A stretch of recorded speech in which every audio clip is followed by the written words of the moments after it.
خدمات مطبوعات پرزیدنت تاجیکستان خبر داد که پرزیدنت امامعلی رحمان روز 21 فوریه سال 2023 به افتخار تجلیل 30مین سالگرد تأسیس یابی قوه‌های مسلح جمهوری تاجیکستان یک گروه خدمتیان نظامی و کارمندان مقامات حفظ حقوق را برای خدمت نمونوی و سهم ارزنده در تامین حفظ حقوق کنستیتوسیونی شهروندان، مبارزه با جنایتکاری، نگهداری ترتیبات جمعیتی، حفظ سرحد دولتی و جسارت و فداکاری با مکافات‌های دولتی و رتبه‌های نو سرفراز گرداند.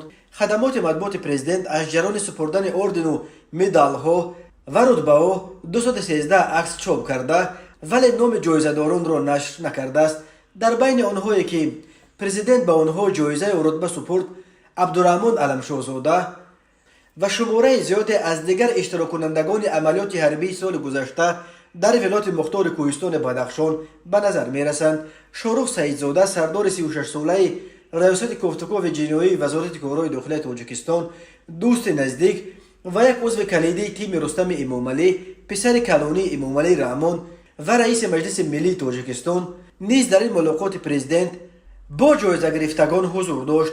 ژورنالیست تاجیک سیاف میزراب و نورعلی خورکاشف خبر دادند که شاروخ سعیدزاده سزاوار رتبه گنرالی شده است. شاروخ سعیدزاده سردار ریاست کوفتکوف جنایی وزارت کارهای داخلی تاجیکستان و پرزیدنت دسته فوتبال استقلال دوشنبه را به دلیل دوستیش با شهردار دوشنبه رستم امامعلی و نزدیکیش به خانواده پرزیدنت از کادرهای آینده‌دار حکومت امروزه نام میبرند.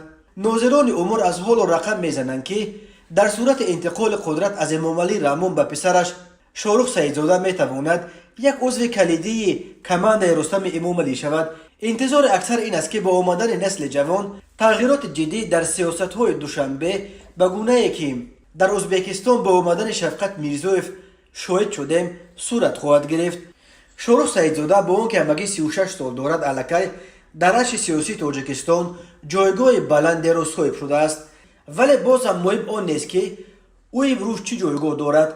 مهم آن است که او در آینده در صورت به مقام اول آمدن دوستش رستم امامعلی به کجا و کدام مقام خواهد رسید. شاروخ سعیدزاده هنوز در ایام دانشجویی همراه رستم امامعلی پسر کلانی پرزیدنت تاجیکستان امامعلی رحمان دسته فوتبال استقلال دوشنبه را تأسیس داد که اینک قهرمان 11 کرته فوتبال تاجیکستان بوده، 9 مرتبه جام و 10 مرتبه شاهجام فوتبال تاجیکستان را به دست آورده است. در سال 2016 شاروخ سعیدزاده به طور ناگهانی به کار در وزارت کارهای داخلی گذشته و یک باره معاون سردار ریاست کوفتکوف جنایی تعیین شد.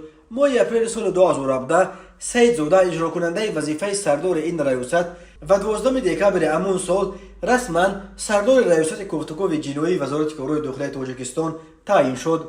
شاروخ سعیدزاده پسر گنرال عبدالفتاح غایب یا فتاح سعیدوف یک عضو قبلا خیلی پرنفوذ حکومت تاجیکستان است.